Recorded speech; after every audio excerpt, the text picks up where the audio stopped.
Hello everyone, welcome back. आज हम continue करेंगे वाइगॉट्स्की की सोशियो कल्चरल थ्योरी। ठीक है, हमने मेन पार्ट जो उसका था वो फर्स्ट पार्ट में जो मेन टॉपिक्स थे, जो मेन इसका कंसेप्ट है वो फर्स्ट पार्ट में कंप्लीट कर लिया है। आज कुछ इसकी एजुकेशन इम्प्लीकेशंस और एक दो टर्म्स है वो डिस्कस करने वाले हैं आज की वीडियो में। बट जो इसका मेजर जो मीन्स का मतलब मेन कंसेप्ट पार्ट है वो हम इसके पार्ट वन में डिस्कस कर चुके हैं। अगर आपने वो वीडियो अभी तक नहीं देखी तो प्लीज वो वीडियो जरूर देखें, ठीक है। जिसमें हमने डिस्कस किया था ZPD, MKO एंड स्कैफोल्डिंग, जैसे ये दो दो तीन टर्म्स हैं जो इंपॉर्टेंट टर्म्स दी है वाइगॉट्स्की ने, वो हमने डिस्कस की थी पार्ट वन में। अगर आपने वीडियोस नहीं देखी तो एक बार जरूर देखें, ठीक है। तो अब हम एक दो टर्म्स और इन्होंने दी है। जैसे इन्होंने बताया है रेसिप्रोकल टीचिंग के बारे में। रेसिप्रोकल टीचिंग, अब समझो ये क्या होती है। एक इन्होंने रेसिप्रोकल टीचिंग के बारे में बताया, एक इन्होंने बताया कोलैबोरेटिव कोलैबोरेटिव लर्निंग। पहले समझो रेसिप्रोकल टीचिंग क्या होती है। रेसिप्रोकल टीचिंग में क्या होगा, बच्चे की, देखो रेसिप्रोकल का मतलब होता है दोनों साइड से। जब टीचिंग दोनों साइड से हो रही है, जब बच्चा भी टीच कर रहा है, ठीक है, स्टूडेंट्स और टीचर्स होते हैं, ठीक है। जब एक स्टूडेंट भी टीच कर रहा है और एक टीचर भी, मतलब एक स्टूडेंट बन जाता है और स्टूडेंट टीचर बन जाता है, मीन्स ये ऐसी टाइप की टीचिंग जिसमें दोनों या फिर सब मतलब आपस में म्यूचुअली टीच करते हैं, उसे कहते हैं रेसिप्रोकल टीचिंग, ठीक है। तो इसमें क्या होगा, टीचर भी सेम रोल प्ले करेगा एज जैसे स्टूडेंट करते हैं। जैसे कुछ कॉम्प्रिहेंशन पैसेजेस वगैरह के, जैसे कुछ डायलॉग डायलॉग डिलीवरीज देनी होती है, तो उन सब चीजों में क्या होता है, एक ग्रुप ऑफ स्टूडेंट्स होते हैं और एक टीचर आ जाएगा। तो इन सब में क्या होता है, आपस में फिर एक डायलॉग्स को डिलीवर करते हैं, बच्चे स्पीच देते हैं, फिर वो स्पीच के थ्रू आपस में एक दूसरे से कोलैबोरेट करते हैं, ठीक है। और मीन्स उसमें क्या होगा, मतलब टीचिंग बच्चे भी कुछ सिखाएगा, ठीक है। बच्चा भी इसमें MKO बन जाएगा दूसरे बच्चे के लिए, मतलब मोर नॉलेजेबल अदर क्या बन जाएगा, एक बच्चा भी बन जाएगा, वो भी हेल्प करेगा दूसरे को सिखाने में, ठीक है। तो ये होती है रेसिप्रोकल टीचिंग। इसका क्या मतलब, इसका क्या मेन अगर हम कह दो इम्पोर्टेंस है, तो इससे हेल्प होती है कि एक बच्चा, जैसे दो तीन बच्चे हैं, ठीक है, एक ग्रुप में दो तीन बच्चे हैं, अब वो एक दूसरे को भी टीच कर रहे हैं, एक दूसरे को बता रहे हैं।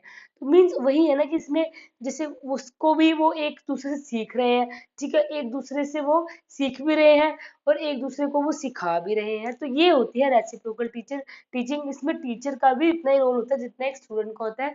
तो ये जो इंटरेक्शन होता है टीचर एंड स्टूडेंट का, इसमें अगर मैं बात करूं तो इसमें कुछ इंपॉर्टेंट टर्म्स दिए हैं। तो सबसे पहले रेसिप्रोकल टीचिंग में क्या होता है, क्वेश्चनिंग, ठीक है। सबसे पहले क्या होती है, क्वेश्चनिंग। जैसे कोई कॉम्प्रिहेंशन वगैरह की, मतलब वो प्रैक्टिस कर रहे हैं बच्चे, ठीक है, कोई स्पीच वगैरह दे रहे हैं, तो उसमें सबसे पहले क्वेश्चनिंग होगी। क्वेश्चनिंग के बाद जब क्वेश्चनिंग हो जाएगी उसके बाद समराइजिंग करेंगे, समरीज, उसकी समरी बनाएंगे फिर, ठीक है।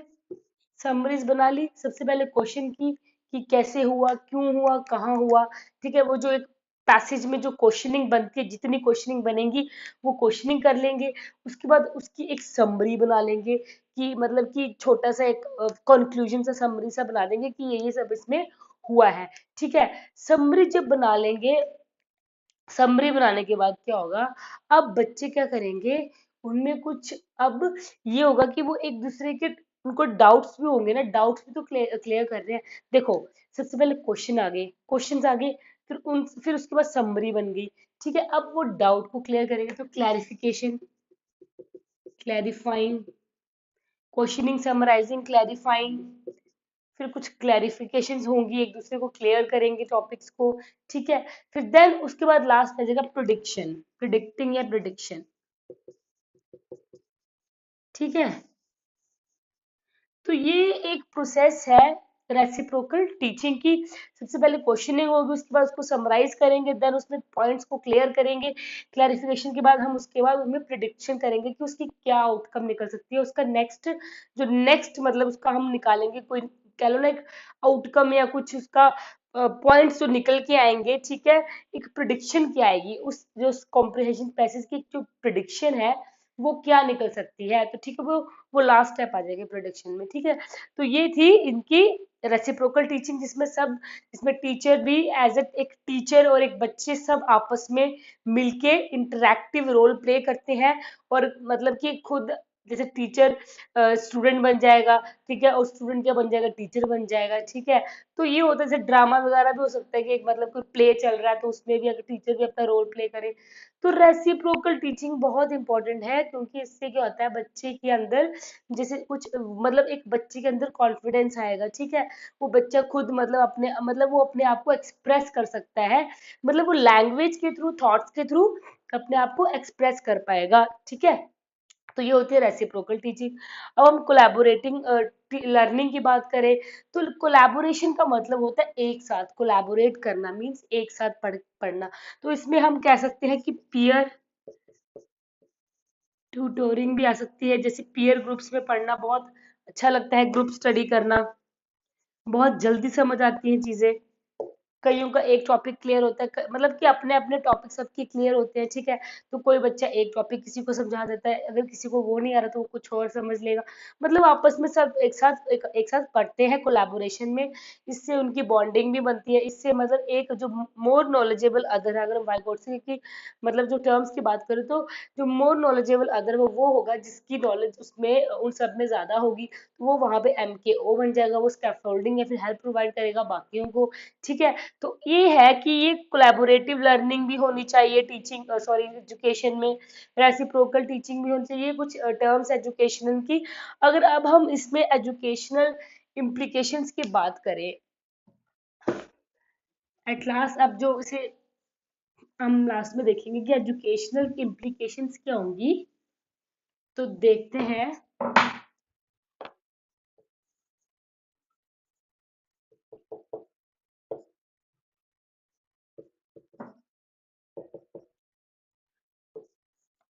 एजुकेशन इम्प्लीकेशंस क्या होंगी इस थ्योरी की, देखो एजुकेशन इम्प्लीकेशंस की बात करें तो वाइगोट्स्की कहते हैं सबसे पहले कि बच्चों को एक स्कैफोल्डिंग प्रोवाइड करवानी चाहिए, टू प्रोवाइड स्कैफोल्डिंग। ऐसे नहीं है कि बच्चों को हेल्प की जरूरत नहीं होती, बच्चों को हेल्प चाहिए, बट कैसे चाहिए, उनके जो टास्क है ना, उनके टास्क को थोड़ा ब्रेक डाउन कर दो।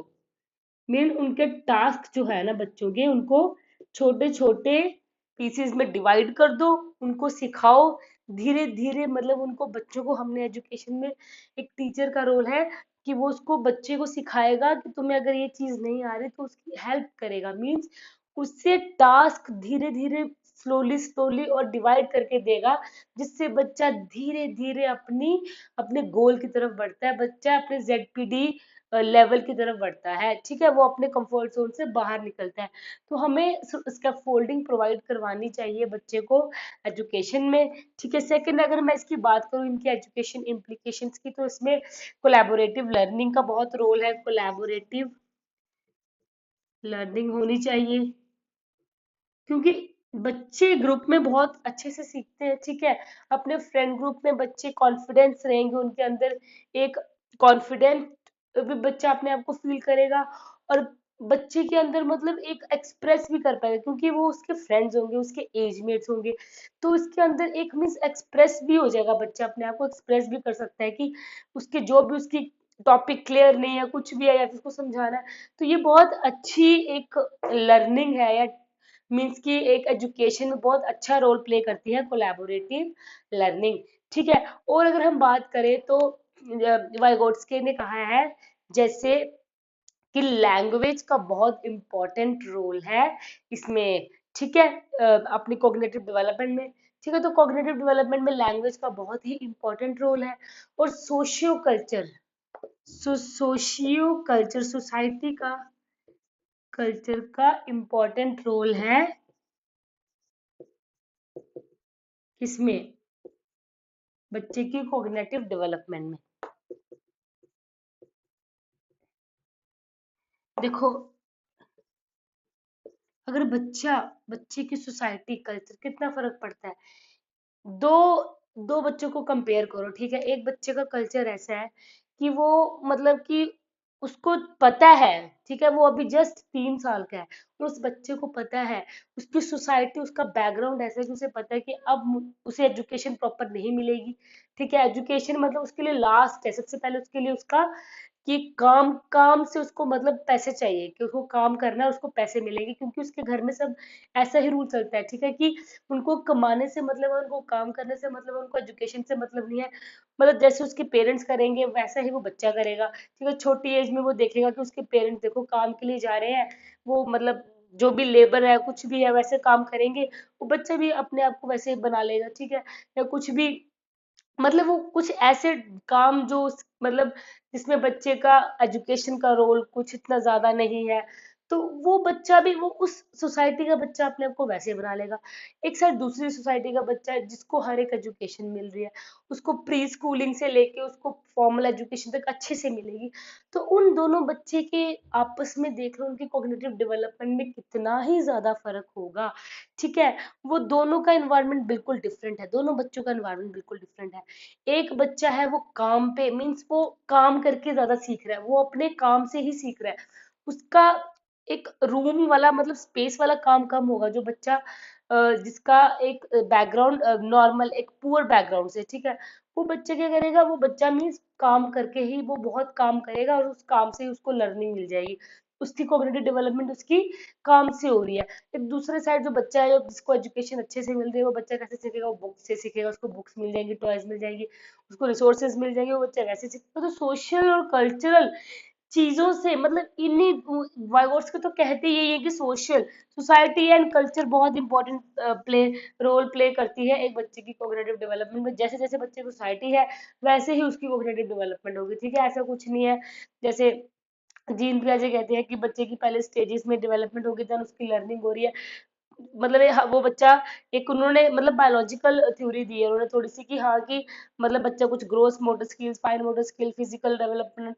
डेवलपमेंट मोटर डेवलपमेंट हो रही है, ये कहा है जीन पियाजे ने। बट वाइगोट्स को कहते हैं कि बच्चे में सोशल कल्चरल बहुत ज्यादा इन्फ्लुएंस करता है, जैसे उसकी सोसाइटी होगी, जैसे उसका कल्चर होगा, वैसे उस बच्चे का कोग्निटिव डेवलपमेंट होगा, वैसे ही उसकी सोच बन जाएगी। देख लो ना, वो जिस सोसाइटी में बच्चा रहेगा उसकी सोच वैसी बनेगी, उसकी मेंटल एबिलिटीज वैसी रहेंगी, उसका दिमाग उतने लिमिट्स तक रहेगा, ठीक है। तो वही चीजें हैं कि इस चीज का बहुत इंपॉर्टेंट रोल है एक बच्चे की कॉग्निटिव डेवलपमेंट में, ठीक है। अगर मैं और कोई पॉइंट नेक्स्ट पॉइंट की बात करूं, तो नेक्स्ट पॉइंट में हम लिख सकते हैं कि जो मोर नॉलेजेबल अदर्स है, MKO, ठीक है, मोर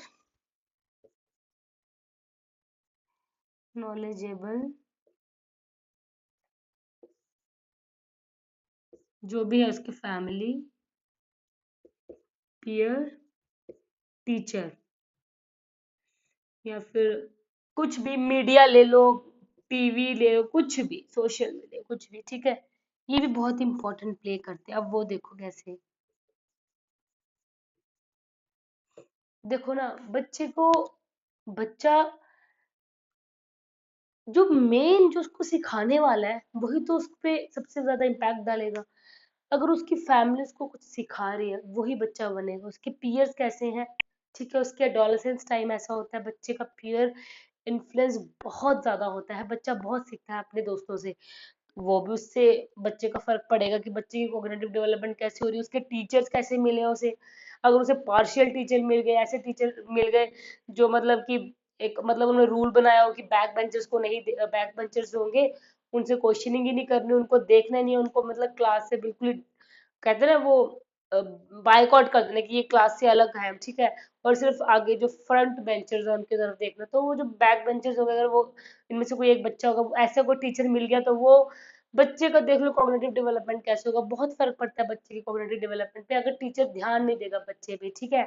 कोई एक बच्चा है, क्योंकि देखो कोई एक बच्चा है जिसका घर का माहौल पता नहीं कैसा है, ठीक है, अगर वो बच्चा वहाँ इंडिविजुअल रह रहा, मतलब बहुत एक एक न्यूक्लियर फैमिली का बच्चा है, बहुत लिमिटेड वहाँ पे बातें हो रही हैं, और मतलब उसके फादर मदर दैट्स इट, ज्यादा मतलब उसके घर पे कोई इतने उसमें सोसाइटी मीन्स उसमें अपनी फैमिली में इंटरेक्शन करने के लिए उसको ज्यादा उसके पास बंदे नहीं है, तो क्या होगा, तो मतलब उसको टीचर पे वो स्कूल जाएगा, अगर उसके फ्रेंड्स टीचर पे बहुत ज्यादा टीचर और फ्रेंड्स का इन्फ्लुएंस होगा उसके बच्चे के ऊपर। अगर वो टीचर ही नहीं उससे इंटरेक्ट करेगा तो वो बच्चा तो देखो कितना इंडिविजुअली मतलब अपने आप को कितना आइसोलेटेड फील करेगा कि मैं अकेला हूँ। तो टीचर का बहुत इंपॉर्टेंट रोल है एक बच्चे की कॉग्निटिव डेवलपमेंट पे। टीचर को यही चीज तो देखनी है कि एक तो इंडिविजुअल डिफरेंसेस भी देखने हैं। देखो, इंडिविजुअल डिफरेंसेस तो हर एक कोई बात करेगा, ठीक है। जीन पियाजे भी बात करते हैं कि इंडिविजुअल डिफरेंसेस देखने हैं, और वाइगॉट्स्की भी कहते हैं कि इंडिविजुअल डिफरेंसेस देखने हैं। तो इंडिविजुअल डिफरेंसेस को भी देखना है हमें कि बच्चे का बैकग्राउंड कैसा है, बच्चे का मेंटल लेवल कितना है, इंटेलिजेंस कितना है, वो कैसा बच्चा है, एक्सट्रोवर्ट है, इंट्रोवर्ट है, पर्सनैलिटी, ये काम सब टीचर का है। टीचर अगर इस चीज को इंडिविजुअल डिफरेंस को समझ रहा है तो टीचर उस बच्चे को भी समझ रहा है, ठीक है। और टीचर का काम सिर्फ किसी एक बच्चे को देखना नहीं है, जितने उसकी क्लास में बच्चे हैं उन सबको देखना टीचर का काम है। ऐसा नहीं है कि एक बच्चे को, देखो, एक कंसेप्ट क्लास में समझा दिया, मैं एग्जांपल दे रही हूँ, एक कंसेप्ट कोई भी एक क्लास में समझा दिया, ठीक है। माना क्लास में 40 स्टूडेंट्स हैं। अब देखो 30 स्टूडेंट्स को या फिर मान लो 25 स्टूडेंट्स को वो कंसेप्ट समझ आ गया। अब जो 15 स्टूडेंट्स रह गए, अगर उनको वो कंसेप्ट समझ ही नहीं आया तो वो टीचर टीचर की वो टीचिंग फेल है वहां पे, क्योंकि टीचर का काम है हर एक बच्चे को समझाना। ये नहीं है कि 25 को समझा दिया और 15 को छोड़ के हम नेक्स्ट लेक्चर को दे दिए। जब तक वो 40 बच्चे समझ नहीं पाएंगे वो पूरा कॉन्सेप्ट, तब तक उस टीचर को अपना लेक्चर आगे नहीं करना है। चाहे उस बाकी बच्चों को वो इंडिविजुअली समझाए, ठीक है, चाहे वो एक्स्ट्रा क्लासेस में समझाए, बट टीचर का काम है हर एक बच्चे के डाउट को क्लियर करना है। क्यों बच्चों के कॉन्सेप्ट क्लियर नहीं होते स्कूल में? देखा, कईयों के कॉन्सेप्ट्स नहीं क्लियर होते बच्चों के। क्लासरूम में बच्चों के बच्चे पूछते हैं, पूछने से हेजिटेट करते हैं, ठीक है, उनको क्वेश्चनिंग करने में शर्म आती है, क्योंकि उनको लगता है कि बाकी तो समझ रहे हैं पर मुझे क्यों नहीं समझ आ रहा। ऐसे करते करते 40 में से 15 बच्चे निकल आते हैं जिनको समझ ही नहीं आ रहा होता है। टीचर का काम क्या है? अगर टीचर देखेगा ही नहीं 15 बच्चों को तो वो क्या फायदा है ऐसी टीचिंग का, ठीक है, वो फेल है अपनी टीचिंग प्रोसेस में। तो टीचर का काम है कि ईच एंड एवरी स्टूडेंट को, मतलब हर एक बच्चे को साथ लेके चलो। जब तक एक एक बच्चे का कॉन्सेप्ट क्लियर नहीं हो रहा, उसको चीजें समझ नहीं आ रही, क्योंकि इंडिविजुअल डिफरेंसेस होते हैं क्लास में, कुछ ने कुछ भी हो सकता है। बच्चे का आईक्यू देखना है, बच्चे का बैकग्राउंड देखना है, हर एक चीज को देखते हुए बच्चे को हमें समझाना है कि वो बच्चे को मतलब साथ लेके चलना है। टीचर का काम यही है कि सब बच्चों को साथ लेके चलना है, उनको मैच करवाना है एक दूसरे से क्लास में ही। ये जो क्लास में ही होता है ना इंफीरियर और सुपीरियर वाला काम, ये नहीं करवाना। डिफरेंशिएशन क्लास में नहीं होना चाहिए कि ये बच्चे सॉल्व कर लेते हैं और ये बच्चों को कुछ नहीं आता। अगर टीचर ऐसा काम करेगा तो क्लास में ये फीलिंग आएगी ही आएगी। अगर वो टीचर ही ऐसा काम करने लग पड़ा कि तुम ये बच्चे हैं ये समझते हैं और ये बच्चे इस साइड वाले बच्चे या बैक बेंचर्स हैं, इनको तो कुछ समझ ही नहीं आता, इनको ना मैंने कुछ समझाना है। टीचर की अगर ऐसी थिंकिंग होने लग पड़ी तो फिर तो बच्चा कोई, फिर जो जितने बच्चे जो रह गए हैं ना वो बच्चे कुछ नहीं सीखेंगे, और लाइफ में कल को उनको प्रॉब्लम्स आएगी ही आएगी, ठीक है। तो माना कि वो बच्चे अगर एक चीज में ठीक नहीं है तो क्या पता वो किसी और चीज में अच्छे है, क्योंकि इंडिविजुअल डिफरेंसेस है। हर बच्चा किसी ना किसी चीज में अच्छा है, कोई ना कोई उनमें क्वालिटी होती है, ठीक है। तो टीचर डिसाइड नहीं कर सकता कि कौन सा बच्चा क्या कर सकता है और कौन सा नहीं।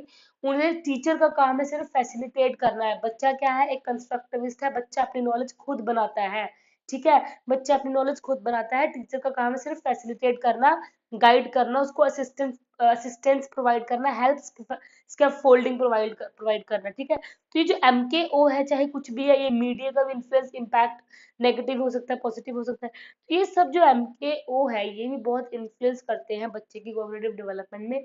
अगर ये अच्छी तरह मतलब उसको एक मतलब कह रहे हैं ना पॉजिटिव वे में उसको रीइंफोर्समेंट दे रहे हैं, तो मोटिवेशन दे रहे हैं, तो बच्चे की कॉग्निटिव डेवलपमेंट भी अच्छी होगी, नहीं तो वो नेगेटिव इम्पैक्ट जाएगा उस पर। इंडिविजुअल डिफरेंसेस जैसे मैंने बताया, बहुत मैटर करते हैं, क्योंकि हर एक बच्चा एक दूसरे से अलग है। ऐसे नहीं कि एक ही बच्चे के बारे में सोचना है, हर एक बच्चे के बारे में सोचना टीचर का काम है। टीचर एक फैसिलिटेटर है, टीचर को समझना है कि बच्चा कैसे है क्लास में। जब तक एक बच्चे का भी कॉन्सेप्ट क्लियर नहीं हुआ ना, वो टीचर अपनी टीचिंग में फेल है, क्योंकि उसको उसका काम ही यही है टीचर को डील करना हर एक स्टूडेंट से, ठीक है। अगर वो एक टीचर है तो उसको डील करना हर एक स्टूडेंट से। टीचिंग मतलब अपनी टीचिंग इतनी ज्यादा, और उसको ऑनेस्ट होना चाहिए कि उस बच्चे का वो जो MKO है वो मोर नॉलेजेबल अदर्स है, ठीक है। वो बच्चा मतलब वो टीचर ज्यादा नॉलेज है उस बच्चे से, तो वो टीचर को वो नॉलेज अच्छे वे में प्रेजेंट करनी है, उस बच्चे की हेल्प करने में, उसको स्कैफोल्डिंग करने में। ठीक है, तो ये कहते हैं वाइगोट्स के कुछ एजुकेशनल इम्प्लीकेशंस थे इनके, कि टीचर का रोल क्या हो सकता है इसमें, एजुकेशन में कैसे इसको अप्लाई कर सकते हैं, स्कैफोल्डिंग प्रोवाइड करवाए टीचर। तो स्कैफोल्डिंग से कोलैबोरेटिव लर्निंग से होती है। ठीक है, रेसिप्रोकल टीचिंग मैंने आपको बताया कि कैसे बच्चा मीन्स टीचिंग लर्निंग एक इंटरेक्टिव उसको प्लेस बना के हम सीख सकते हैं टीचिंग और लर्निंग को। ठीक है, तो ये कुछ पॉइंट थे, ये थी हमारी वाइगोट्स्की की थ्योरी। आई होप आपको ये लेक्चर आज का अच्छा लगा हो। कोई डाउट है, कोई क्वेश्चन है तो प्लीज कमेंट करें। अब हम इसके नेक्स्ट वीडियो में कुछ प्रीवियस क्वेश्चंस डिस्कस करेंगे। तो इन अगर वीडियो में या थ्योरी में कुछ भी डाउट है तो प्लीज कमेंट करें। Okay, thank you so much.